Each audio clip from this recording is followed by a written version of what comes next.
Madame, Monsieur, bonsoir et bienvenue à Equinox ce soir de ce jeudi 1er juillet 2021. Equinox ce soir, c'est votre décryptage quotidien de l'actualité sur la chaîne du peuple, de lundi à vendredi de 19h à 21h. De toutes les personnes éligibles à la vaccination au Cameroun, c'est-à-dire les plus de 18 ans, 78 000 personnes seulement à date ont reçu la première dose d'un des vaccins en circulation dans notre pays, soit 9,7%. Sur ces chiffres, seules 18 000 personnes sont allées jusqu'au bout en prenant la dose, soit 2,3%.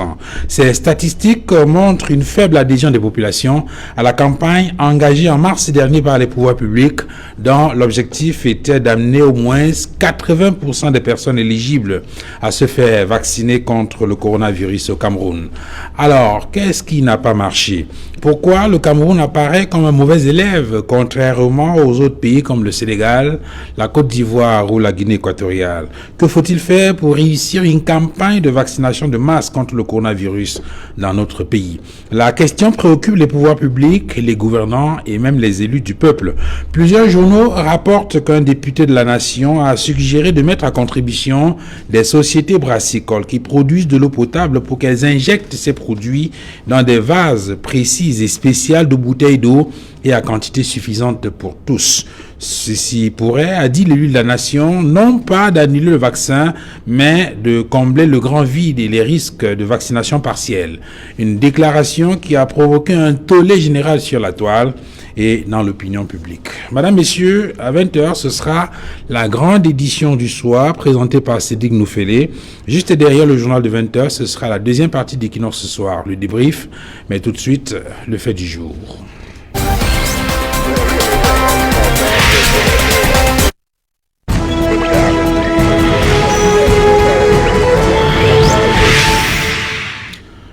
Comment convaincre les compatriotes à aller se faire vacciner? Pourquoi les gens hésitent-ils à aller se faire vacciner contre le coronavirus? Pour développer cette problématique ce soir, nous avons convié sur ce plateau le docteur Tapa. Bonsoir. Bonsoir et bonsoir à tous les autres co-panélistes et aux téléspectateurs d'Equinox Soir. Merci d'être venu sur ce plateau. Vous êtes médecin de santé publique. J'introduis également maître Joseph-Claude Biliga. Bonsoir. Oui, bonsoir.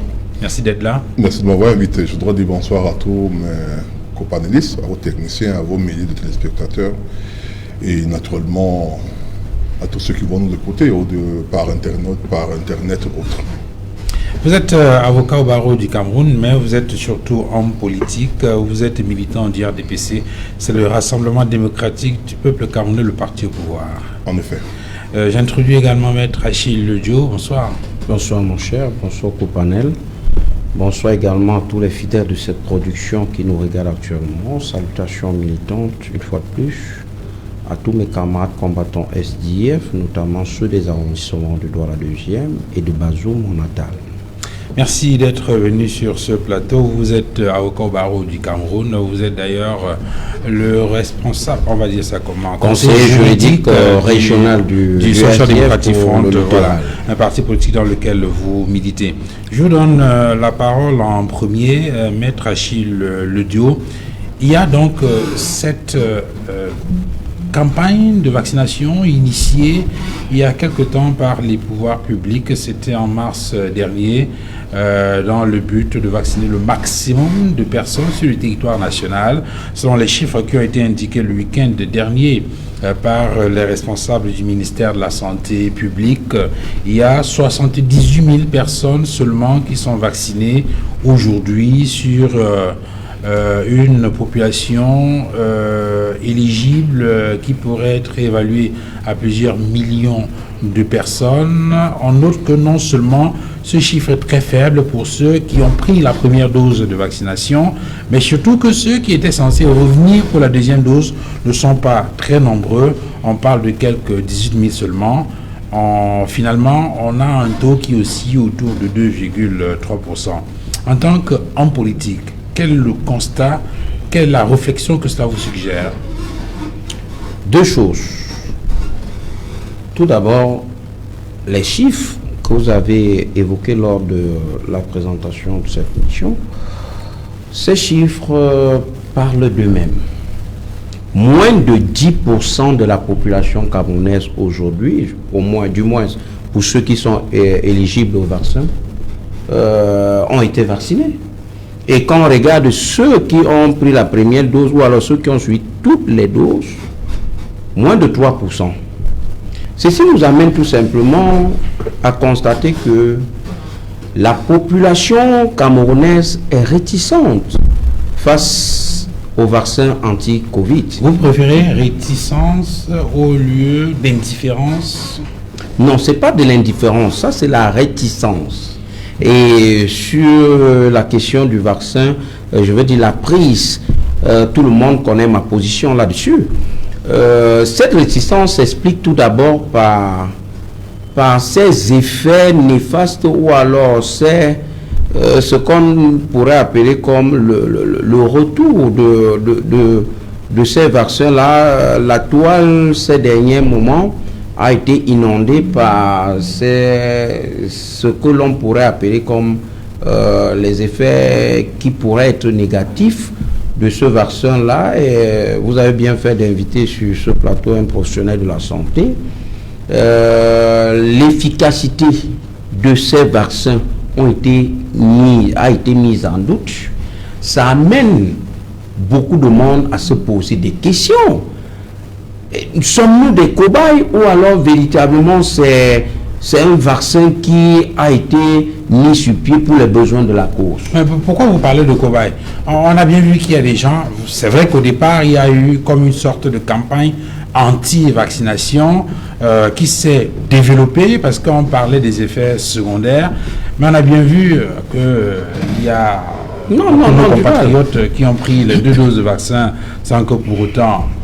On ne peut pas encore se prononcer là-dessus, Duval. Vous savez que c'est la semaine dernière ou cette semaine, en début de semaine, et il y a une information sur laquelle ceux qui ont pris le vaccin, que nous avons un certain type de vaccin, je pourrais faire de contre-publicité de rien, un certain type de vaccin ne seront pas admis dans certains pays. Donc vous comprenez pourquoi ça? Alors que tout ça sont des vaccins. Parmi ces vaccins, il y a certains qui n'ont pas été homologués par des structures appropriées. Donc, au Cameroun, particulièrement, puisqu'il s'agit de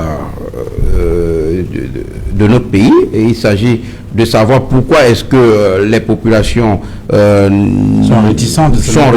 C'est justement parce que ces populations ont comme des clichés suivant lesquels ces vaccins-là seraient envoyés, je suis au conditionnel, ces vaccins seraient envoyés pour des besoins inavoués. On ne comprend pas comment en moins d'1 an, on ait déjà mis sur pied un vaccin ou alors plusieurs vaccins seulement. Les autorités scientifiques en la matière sont divisées jusqu'à aujourd'hui sur l'efficacité de ces vaccins. La toile a été inondée ces derniers temps par des images, par des vidéos qui montraient certaines personnes vaccinés posant une pièce, ainsi de suite. Nous pensons pas que ce soit des montages. Donc, nous pensons que le gouvernement de la République du Cameroun, si son option est celle-là, doit repenser sa politique en la matière. Le gouvernement de la République du Cameroun est en train d'échouer. Je dis alors en train d'échouer en ce qui concerne la politique mise en place pour la campagne de vaccination anti-Covid. Et nous allons revenir sur cette sortie unique de ce député tout à l'heure. Alors, Maître Joseph-Claude Biliga, le sentiment qu'on pourrait avoir en écoutant Maître Achille Ledio, c'est que pour ce qui concerne l'organisation, on va dire quoi, de cette campagne de vaccination massive, il y a un échec du gouvernement de la République. Je pense qu'il faut toujours tout jeter sur le gouvernement. Il faut d'abord noter que une chose est sûre, c'est qu'il y a moins de cas de Covid au Cameroun que dans beaucoup de pays. Je vous pose une question toute simple. Si du jour au lendemain on disait, écoutez, vous vous vaccinez, sinon il y a confinement, pourquoi que les gens ne vont pas se vacciner? Si autour de vous, vous voyez des gens qui meurent comme des mouches, et qu'on dise que la solution c'est le vaccin, vous allez les gens parce que les gens vont pas se... Alors ça veut dire que contrairement à Maître Ledio, il y a une sorte d'indifférence, pas de réticence. C'est ce que je suis en train de dire. Ouais. Parce qu'aujourd'hui, vous voyez bien que peu de personnes portent des masques. Parce que Et malgré toutes ces différentes phases, je ne sais pas comment on appelle ça, des vagues de Covid-19, le Cameroun maintient est quand même un des pays qui jusqu'à présent a un taux de létalité assez bas, ou de contamination assez bas par rapport aux autres pays. Là, c'est la première position. La deuxième chose que je voudrais dire, c'est que lorsque vous regardez, j'aime le faire, on me dit souvent que j'aime faire des comparaisons. Hier encore, je suivais dans une radio, dans des pays européens où des gens refusent de se vacciner. Beaucoup refusent. Lorsque vous regardez le taux de vaccination, même dans les pays où c'est pratiquement obligatoire, vous trouvez qu'il y a beaucoup de gens qui refusent. Il y a certains qui ont dit qu'ils n'iront à la vaccination que s'ils n'ont pas d'autre choix. C'est-à-dire si on les contraint. Et les choix, effectivement, on a commencé par exemple à interdire aux gens d'aller dans des rassemblements, dans certains magasins, par exemple, dans certains endroits, s'ils ne présentent pas leur certificat vaccinal, disons le truc de vaccinal. Ça se fait en Europe. Donc c'est une motivation, c'est une obligation en fait pour des gens qui sont appelés par exemple à voyager. Vous savez qu'on n'a pas d'un passeport vaccinal pour ceux qui doivent aller d'un pays à un autre, même dans le cadre de l'espace Schengen et autres. C'est-à-dire que partout, la réticence est réelle.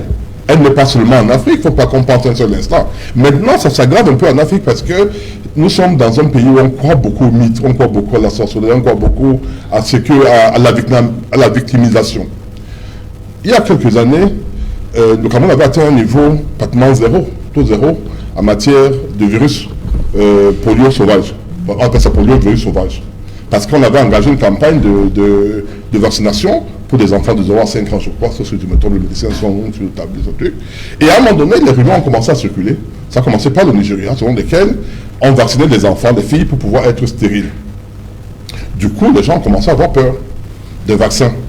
Donc la vaccination, la peur de la vaccination ne vient pas seulement avec le vaccin contre le Covid-19, ça a commencé avec le poliovirus sauvage, qui à un moment donné avait été éradiqué du Cameroun, a dû revenir parce que dans certaines zones, les parents ont refusé que les enfants puissent être vaccinés. J'en parle parce que j'ai participé à cette vaccination dans le cadre d'une association de Rotary, où nous avions fait la vaccination par voie orale. Donc je dis, les gens sont réticents, pas parce que, et Maître Léo l'a dit un peu, parce qu'on disait, on leur dit, nous sommes des cobayes. Mais il faut leur dire que nous ne sommes pas des cobayes. Puis cette vaccination est faite dans d'autres pays qui utilisent pratiquement le même vaccin que nous, dans d'autres pays, sans que là-bas on parle de cobayes. On a mis en tête de certains noirs que non, ça c'est pour tuer les gens. J'ai même lu dans un réseau, dans un post, qu'on disait que l'un des grands médecins du monde, je ne sais pas quoi, aurait dit que ceux qui ont pris le vaccin dans 2 ans seront morts.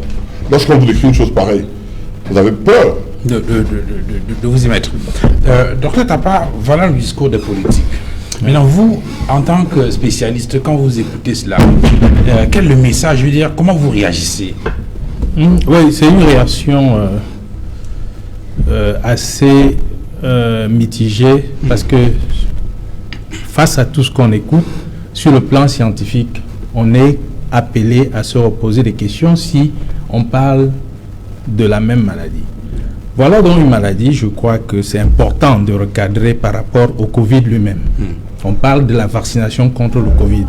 Voilà donc une maladie qui, à 80%, guérit avec ou sans traitement. Voilà une maladie que les gens portent de façon asymptomatique sans obligatoirement faire la maladie. Voilà une maladie qui a un taux de mortalité très faible. Même dans les pays où on dit que le taux est élevé, c'est comparé à la population de ces pays. Vous ne pouvez pas prendre un pays qui a 20 millions d'habitants et comparer un pays qui a 50 millions d'habitants. C'est vrai quand même que lorsqu'on a parlé du variant indien, voilà. À un moment donné, on avait des chiffres de 1000 personnes. D'accord, par rapport à quelle population? Le sentiment qu'on avait, c'était que tous les Indiens mouraient. Exact. Alors, c'est par rapport à quelle population? C'est comme ça que sur le plan statistique, on analyse. Ce n'est pas toujours parce qu'il y a un gros chiffre que ça représente quelque chose de très significatif. Donc, voilà les bases de la maladie. Maintenant, quand on parle de vaccin, scientifiquement, on parle de développer les anticorps, c'est-à-dire un système qui va défendre le sujet contre une maladie précise. C'est-à-dire qu'on inocule soit la bactérie qui est atténuée ou bien une bactérie vivante dans certains cas pour stimuler l'organisme à renforcer son immunité et réagir face à une nouvelle contamination. Quand on prend cette définition du vaccin et on regarde ce qu'on appelle vaccin aujourd'hui, il y a lieu en tant que scientifique de se poser des questions. Quand on prend le vaccin, la définition du vaccin, c'est on administre un fragment de l'agent infectieux ou l'agent infectieux lui-même pour lui permettre de stimuler l'organisme à fabriquer des anticorps. Prenons le vaccin du Covid. Le vaccin est à base d'ARN, c'est-à-dire qu'il y a un truc d'expérimentation comparé à la définition fondamentale du vaccin. Parce que parfois, on va étiqueter les gens sans chercher à comprendre. On a fait une science, tout le monde l'a apprise, et on l'a apprise, c'est pour pouvoir comprendre et discuter certains phénomènes. Oui. Un vaccin à ARN n'obéit pas à la définition basique du vaccin. Prenons la maladie. Le Covid, vous pouvez vous recontaminer même une semaine après avoir fait la maladie. La preuve, c'est que les gens qui font le test peuvent faire une semaine, aller refaire un test qui est négatif après. Alors que c'était positif. Alors que c'était positif au départ. Oui. Si on se base sur le fait que ça a fait des anticorps dans l'organisme, il y a lieu de se poser des questions et savoir quelle est donc la durée de ces anticorps, sinon une semaine. S'il y a des anticorps qui font une semaine dans l'organisme, ça veut dire que votre vaccin doit être capable d'entretenir des anticorps qui font plus d'une semaine pour être valable. Sinon, chaque semaine, il faudra vacciner les gens. Ça, c'est la logique scientifique. Alors, s'il y a une variante du Covid, après, on est aujourd'hui peut-être à 3-4 variantes. Vous avez mis sur pied un vaccin, ça ne couvre pas les autres variantes. Ça veut dire, en fait, que votre vaccin ne peut couvrir que la première variante sur laquelle on a basé l'étude et tout. Maintenant, sur le plan de la réticence du public, on en parlait tout à l'heure, on peut regarder quelques aspects. Vous prenez un vaccin qui scientifiquement a été donné, valide pour la population, et en même temps, on dit, vous, les compagnies pharmaceutiques qui fabriquent le vaccin ne sont pas responsables des effets. Ça, c'est le common sense. Quelqu'un qui a le common sense, qui est, soyez scientifique, pro ou contre, quand on vous dit que le fabricant n'est responsable d'aucun effet indésirable, quel est votre sentiment vis-à-vis de ça? C'est la réticence. C'est la réticence, c'est automatique, il n'y a même pas à réfléchir. Il n'y a même pas à réfléchir, au-delà du fait qu'on est en train de dire, si on peut aujourd'hui regarder le taux de couverture au Cameroun et me dire qu'à cause de ce taux de couverture, il y a eu beaucoup de malades de Covid, ça a un sens. C'est une analyse qui a tout à fait son sens. Mais on a toute l'impression qu'il faut pousser les gens à la vaccination à tout prix et sans justification. Parce que ce que je dis, et je persiste, cette vaccination, ce vaccin, s'il doit avoir une signification, il doit pouvoir entretenir des anticorps dans l'organisme. Or, la maladie elle-même n'entretient pas les anticorps. Il ne faut pas qu'on passe le temps à tourner autour d'un truc.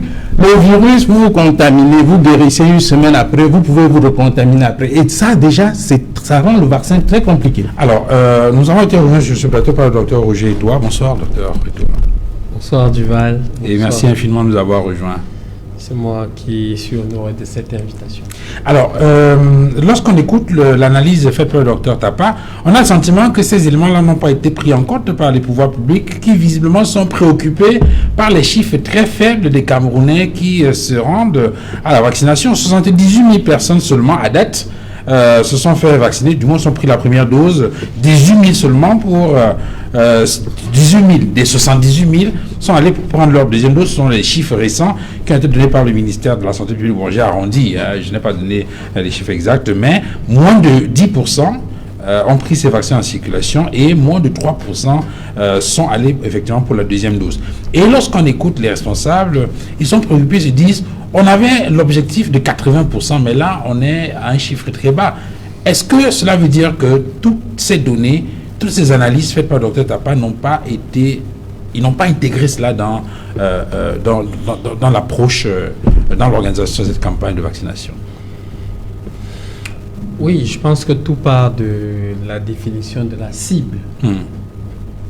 On voulait vacciner 80% de qui? De la population éligible au vaccin. C'est qui la population éligible? 18 ans et plus. 18 ans et plus. Oui, mais c'est de là où parfois on peut fausser le projet par la mauvaise définition de l'objectif. Parce qu'il faut savoir que si on dit qu'on est en guerre contre une maladie, ce qui est le plus important dans une guerre, c'est les décédés, ou les morts, ou les personnes qui sont tuées, et dans une moindre mesure, les blessés. C'est ça la guerre. C'est-à-dire quand on compte les résultats d'une guerre, on dit combien de personnes sont décédées. Vous comprenez? Et c'est les personnes en mesure ou qui sont le plus à risque de décéder qu'on doit cibler. Hein? Ça dit que si vous êtes dans une guerre, c'est des personnes qui sont, je veux dire, en ligne de front, hein, qu'il faut le plus protéger. C'est pas ceux qui sont chez eux à la maison. Donc tout part du ciblage de la vaccination. Donc de ce point de vue, si on reste sur les chiffres de 9% ou de 2%, si cela concerne les personnes qui étaient effectivement ciblées, on ne peut pas parler d'échec. Non, il faut déjà qu'on s'accorde. Est-ce que le ciblage a d'abord été bien fait? C'est de ça qu'il s'agit. Qui décède du Covid? C'est, sur le plan statistique, démographique, c'est les personnes d'un certain âge. On a vu que à peu près 50% des décès intervenaient à plus de 60 ans. Je parle des chiffres du Cameroun. Oui. Et que ces personnes avaient également un certain nombre de comorbidités. Voilà donc les personnes qui sont le plus à risque de décéder du Covid. Tout le monde peut attraper le Covid, y compris les enfants. Mais qui est le plus à risque de décéder du Covid? C'est pour cela que dans le discours vaccinal ou anti-vaccinal, il ne faut pas mettre tout le monde dans le même panier. Il ne faut pas faire une communication générale. Il faut faire une communication ciblée. Il faut partir des personnes qui décèdent et c'est elles qu'il faut couvrir en premier. Et j'ai toujours dit que dans la stratégie vaccinale en Afrique, il fallait faire une espèce de ciblage et de mix. C'est-à-dire que ce n'est pas parce que en Israël, on veut vacciner 60% de la population, au Royaume-Uni, on veut vacciner 80% de la population, que vous allez amener le même ciblage au Cameroun, où effectivement le taux de létalité il est plus faible, où le taux de mortalité, ou le taux de morbidité même, hein, c'est-à-dire le nombre de personnes infectées, admises en réanimation et tout, il est plus faible. Que vous allez faire. Donc, il faut cibler les personnes à risque. Et c'est là où doit être recentrée la communication sur la vaccin. Je suis arrivé, je crois, Maître Biliga, relever un fait qui est très important sur l'hésitation vaccinale. C'est le faible sentiment d'urgence. Hein? Ça veut dire que si on dit aux États-Unis, il y a eu 2000 morts, en France, il y a eu 1000 morts, et qu'en Afrique, il y a eu, je ne sais pas, une dizaine, une centaine de morts le même jour, globalement, les gens ont l'impression qu'il y a moins de morts en Afrique et ils ont donc un sentiment d'urgence qui est moins important. Par contre, est-ce qu'il n'y a pas un autre problème au niveau de la sur les controverses qu'il y a autour des types de vaccins, leurs effets et tout ça? Est-ce que tout cela n'a pas entretenu une sorte d'imbroglio dans l'esprit des populations au point où même la partie de la population qui est ciblée, à un moment donné, peut être un tout petit peu réticente? Non, ça c'est évident, c'est évident. Parce que vous savez bien, je sais que vous voulez revenir sur la polémique, par exemple, du vaccin AstraZeneca, où il y a eu une version européenne qui est acceptée par l'Union européenne et une version, par exemple, indienne, Covishield, qui est refutée par elle.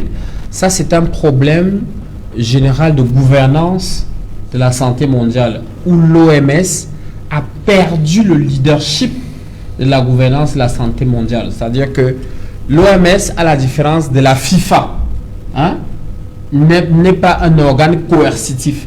La FIFA, si vous ne respectez pas les textes, elle peut suspendre un pays. Elle peut dire ce pays, machin, vous ne participez pas aux compétitions de la CAN, de la Coupe du Monde et tout. L'OMS n'a pas ce pouvoir. Et donc, il est donc impuissant face aux nations développées, telles que les États-Unis, qui sous Trump d'ailleurs s'est retiré même de l'OMS, qui n'a pas le pouvoir de coercition sur les nations telles que l'Union européenne, ou la Chine, la Russie, qui n'a qu'un pouvoir de coercition limité, qui n'a qu'un pouvoir d'orientation limité sur les pays en voie de développement. Okay. Et donc, il ne faut pas verser ou noyer verser le bébé avec l'eau du beurre. C'est-à-dire l'OMS se bat comme elle peut, mais elle n'a pas le pouvoir ou la puissance nécessaire de pouvoir réguler la santé mondiale. Et c'est justement ces effets qui se manifestent justement sur cette dissymétrie dans la validation des vaccins qui entache notamment la crédibilité des vaccins au niveau mondial. Alors, rapidement, un mot, Maître Achille Ledjo, parce que là, on est en train de réfléchir sur les moyens.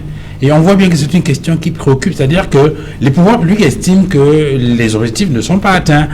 C'est vrai que le docteur Edouard relativise un petit peu en indiquant qu'il faut d'abord bien cibler la population qui est concernée par cette affaire. On voit bien donc que les pouvoirs publics sont préoccupés. D'ailleurs, il y a eu, il y a quelques jours, un séminaire qui est organisé par le ministère de la Santé publique, un échange avec des médias pour justement essayer de réfléchir sur comment réorienter la communication de cette affaire de manière à atteindre le maximum de personnes et qu'on ait plus de gens qui soient vaccinés. Alors quand je parle des personnes, des pouvoirs publics qui sont préoccupés, il y a cette contribution d'un député de la nation qui a pensé que on peut mettre à contribution les entreprises brassicoles pour obtenir des résultats beaucoup plus importants dans la lutte contre le coronavirus, ce qui a d'ailleurs suscité, je crois, une réaction, votre réaction dans un journal La Place, la Nouvelle Expression pour ne pas la nommer. Effectivement, mon cher Duval, tout ce qui concerne Covid m'interpelle au premier degré. Permettez que je fasse une observation sur le ciblage qu'a développé tout à l'heure le docteur Edouard. Je vous ai dit en première prise de parole que ces chiffres sont parlants et ces chiffres sont vrais. Sur ce plateau, combien de personnes sont vaccinées? Répondons. Bon, combien de personnes sont vaccinées? Chacun dépose sa carte vaccinale.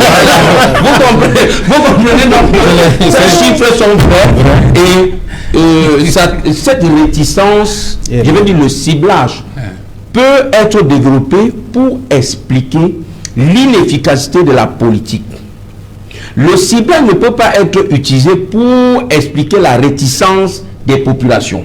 La population peut être réticente, mais vous mettez sur pied des politiques attrayantes. Il faut qu'on se comprenne bien. Le ciblage, je suis d'accord avec le docteur qui dit que le ciblage a été faussé. La frange de la population, donc, qui est ciblée, n'éprouve pas un engouement d'aller se faire vacciner pour une maladie qui tétanise la planète.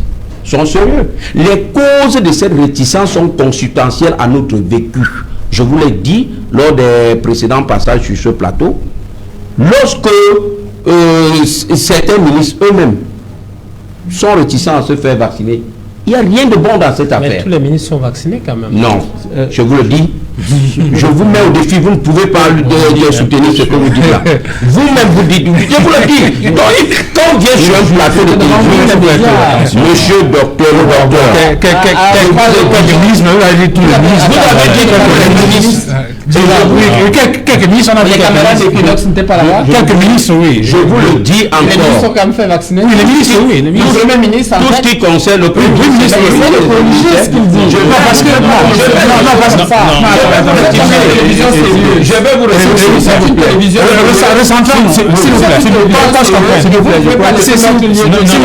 On va vous dire que tous les ministres sont vaccinés. Tous les ministres sont vaccinés. S'il vous plaît. C'est pas normal. Donc, docteur et toi, maître, vous permettez que je prenne la parole? Oui, je suis vacciné. Est-ce qu'il veut la parole? Maître le Dieu, je l'en prie. Condescendant pour la une minute. Maître le Dieu, une minute. Docteur et toi.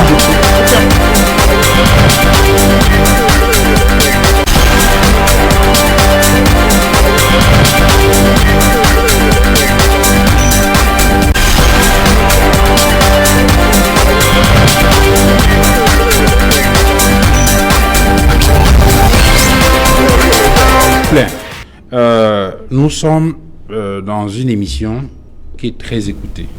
Il y a beaucoup de gens qui nous regardent et qui nous font confiance et qui n'ont pas besoin d'un spectacle comme celui que nous avons vécu sur ce plateau. Donc je prie les uns et les autres à revenir à de meilleurs sentiments. Sauf si vous estimez que je ne peux pas conduire ce débat. Dans ce cas, quelqu'un prend ma place et puis on continue.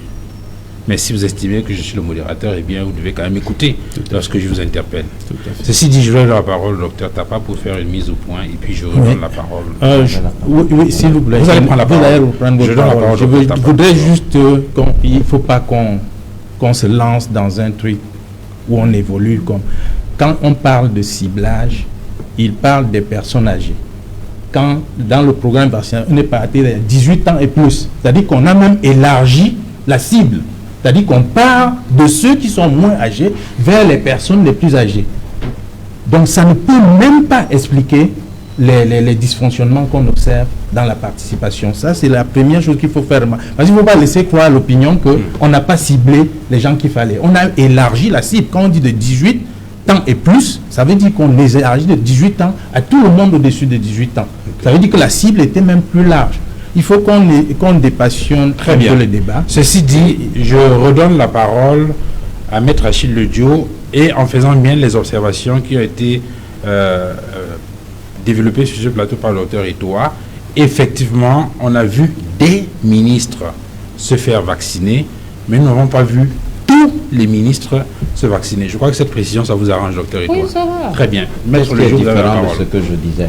Je dis tous les ministres ne sont pas vaccinés. C'est eux qui devraient être la vitrine, l'exemple à suivre.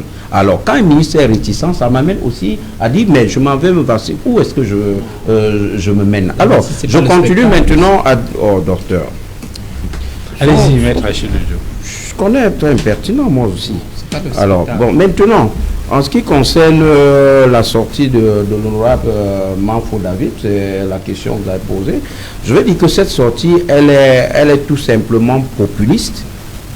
C'est une sortie de quelqu'un en quête de popularité. Mais qu'est-ce qui vous gêne dans sa suggestion? Sur le plan médical, comme sur le plan légal, c'est impossible. Il faut qu'on se comprenne. Aujourd'hui, il y a un corpus juridique qui encadre les droits du consommateur par rapport aux professionnels. Quand vous dites que vous allez distiller, qu'il est possible de distiller dans les bouteilles d'eau minérale les vaccins anti-Covid, mais je me demande dans quel pays sommes-nous? Est-ce que vous savez que le consommateur a un certain nombre de droits qui sont listés par la loi cadre de 2011? Je m'arrête sur les premières. Le droit à l'information précontractuelle et le droit à l'information contractuelle. Le droit à l'information précontractuelle, il faut comprendre toutes les informations que le consommateur doit connaître avant de s'engager. Quand vous prenez une bouteille d'eau, vous voyez tous les ingrédients, on met tout là-bas. Oui, ça ce sont les informations précontractuelles. Je achète en connaissance de cause. Quand vous prenez une bouteille de bière, vous voyez les ingrédients et surtout le volume d'alcool. Si je veux pas une bière de 10%, je n'en touche pas. Alors si ces informations sont erronées, ça devient autre chose. S'il faut rester légaliste, ça voudrait dire que si on distille le vaccin dans l'eau, il faudrait absolument ajouter au niveau je veux dire des ingrédients, vaccin anti-Covid. C'est qui doit poser deux cas de figure. Soit la population adhère au projet de campagne de vaccination et absorbe, je veux dire, boit cette eau, les chiffres de ces sociétés vont augmenter. Soit, comme c'est le cas actuellement, ces chiffres vont tout simplement baisser parce que la population, elle est réticente. Okay. Et alors, sur le plan médicinal, il y a des spécialistes sur le plateau. Ils nous diront si l'injection, je veux dire si la vaccination aujourd'hui du Covid par voie orale est possible. Très bien. Permettons aux autres de réagir. Maître Joseph Biliga, dans la mise au point faite par le député, il indique que ses propos étaient travestis, mais on voit bien qu'il y avait une volonté d'apporter une contribution, n'est-ce pas, à l'amélioration de cette campagne de vaccination contre le Covid. J'ai suivi ce débat. Je ne l'avais jamais suivi, je sais ce que vous m'appeliez, l'audio de l'honorable. Je pense que peut-être qu'avant la fin de cette émission, il faut remettre l'audio là. Parce que lorsque j'entends mon confrère parler, je demande si nous avons suivi la même chose. Si. J'ai vu cet audio. Il y a une première partie où il parle dans le cadre des possibilités. Oui. Est-ce que si c'est possible, sous réserve de si... Oui, lui-même indiquant qu'étant un néophyte, il doit parler avec donc, autorité. il prend des réserves, des réserves. Le vrai député doit consulter les professionnels avant d'aller à l'Assemblée nationale parler. L'Assemblée nationale n'est pas le jeu, n'est pas un lieu où on peut faire des essais de ce genre de choses. Alors, permettez donc c'est de un mettre- député quand même. D'accord, permettez donc que M. Biliga... Je continue. Première chose. Deuxième chose, il fait appel à Madame le ministre de l'enseignement, de l'innovation, etc., en disant, si c'est possible, qu'on puisse faire tout ça dans de l'eau, sans des lots qui sont étiquetés, Oui. très bien indiqués. Parce que tout à l'heure, je suis avec une de mes collaboratrices qui croyait que c'était l'eau de la Sénèque, Fadé Kamwata. C'est-à-dire que c'est une obligation. Donc c'est une eau qui est étiquetée comme étant avec le Covid, ce qui laisse donc la possibilité, dans ta règle, le problème soulevé par mon confrère, c'est-à-dire l'information, et laisse la possibilité à toute personne qui veut le prendre de le faire. Il faut noter une chose. En connaissance de cause. En connaissance, En connaissance de cause. En connaissance de cause. Ok. Il faut noter une chose. Je veux souvent lorsque les gens parlent de ces choses. Tout à l'heure, je parlais de la Covid, de la vaccination contre la polio. Elle était par injection. Les enfants, on les obligeait à s'injecter. À un moment donné, on s'est dit, on ne fait pas voie orale. Ça veut dire qu'on peut prendre des vaccins d'une manière orale. Il faut bien que cela soit admis. Ok. Si on peut donc prendre les vaccins par d'une manière orale, où est le crime qu'on pense qu'on puisse le faire dans une bouteille d'eau?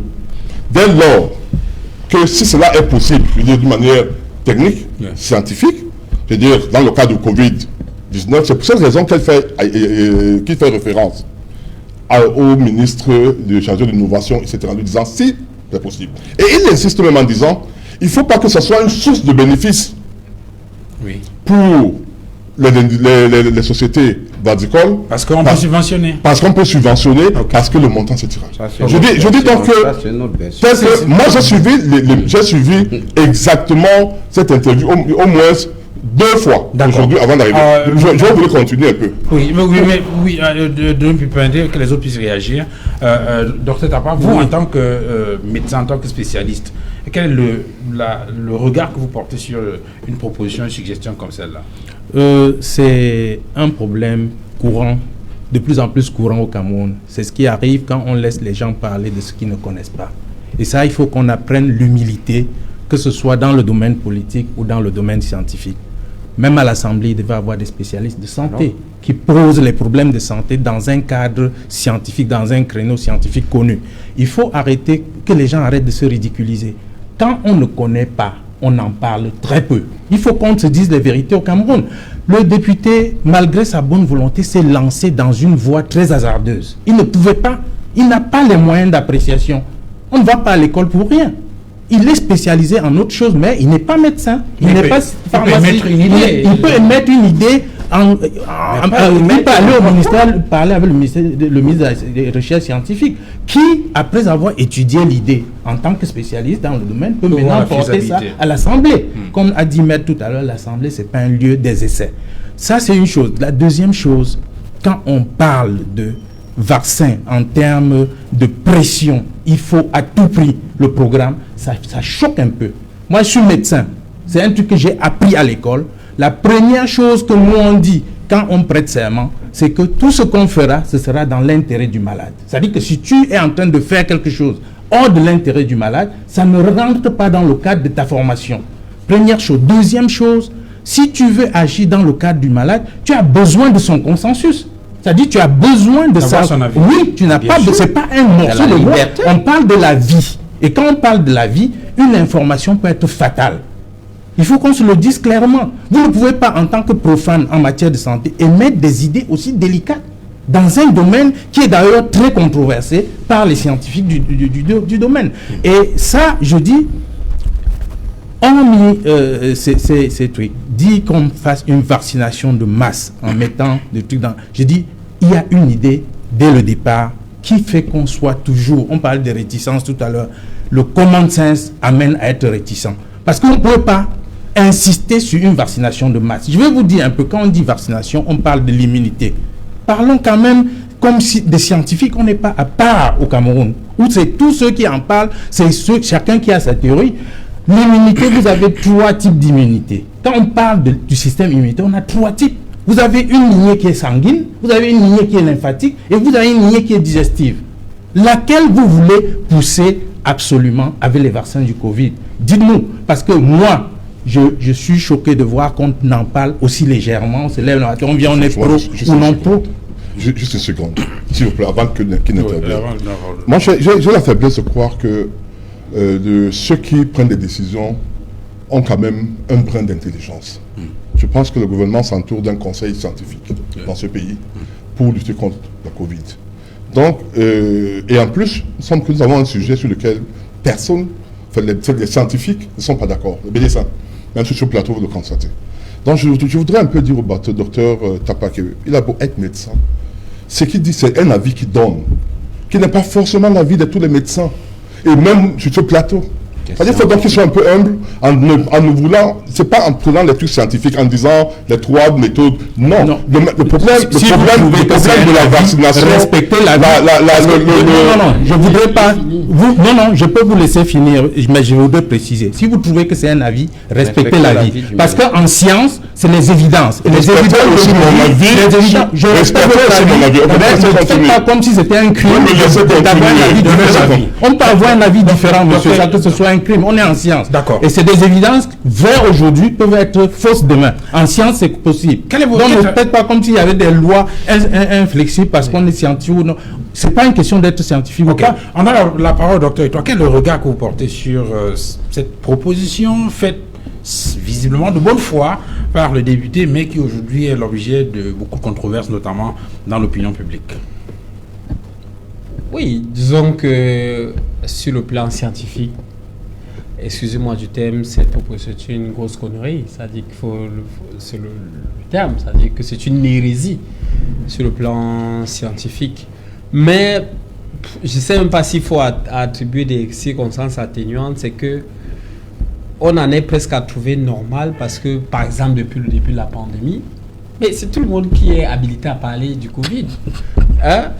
Les praticiens sortent des remèdes, les prêtres sortent des remèdes, vous, les médias, vous donnez la parole à tout le monde, et tout ça là pour parler de la science, du Covid, des médicaments, Donc, pourquoi le député, même s'il n'est pas scientifique, ne va pas se lever pour donner aussi son avis? On est dans une... Non, excusez-moi un peu. On est dans une situation où on a démocratisé la parole, la science. Non, disons que... Laissez-moi finir. Non, excusez-moi, Dival. Excusez-moi. Parce que on est là... Vous savez bien, quand vous m'avez invité le matin, vous m'avez dit... Je voulais demander qui sera sur le plateau. Parce que personnellement, je suis fatigué de discuter avec des gens sur lesquels on n'a pas le même référentiel. Depuis 16 ans, nous avons mis du cœur et toute notre expertise pour sélectionner la meilleure semoule de qualité premium et hors pair, 100% blé dur.